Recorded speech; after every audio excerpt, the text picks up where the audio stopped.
बिस्मिल्लाहिर्रहमानिर्रहीम। ये students article का टॉपिक और उसमें हम आज कंपैरेटिव को एज एडवर्ब देखेंगे और उसके साथ द का यूज़। ये स्ट्रक्चर आप ज़रा सबसे पहले देखें, फिर उसके बाद आपको ये बात ज़्यादा समझ आएगी।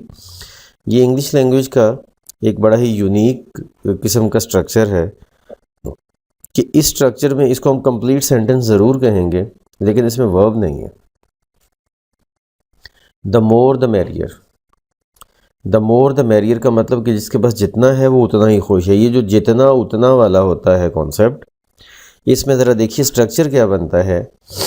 द मोर द मैरियर, मोर भी कंपैरेटिव डिग्री है सेकंड डिग्री, मैरियर भी सेकंड डिग्री, दोनों के साथ द लगाया, दरमियान में कॉमा लगाया, एंड पे फुल स्टॉप लगाया और ये कंप्लीट।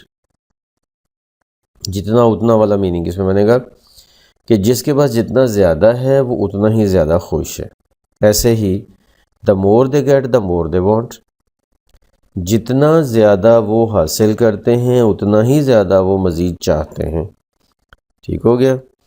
और इसी तरह से the happier the healthier the happier, the healthier the happier, ये भी ऐसे ही, जो जितना ज़्यादा सेहतमंद है वो उतना ज़्यादा खुश है।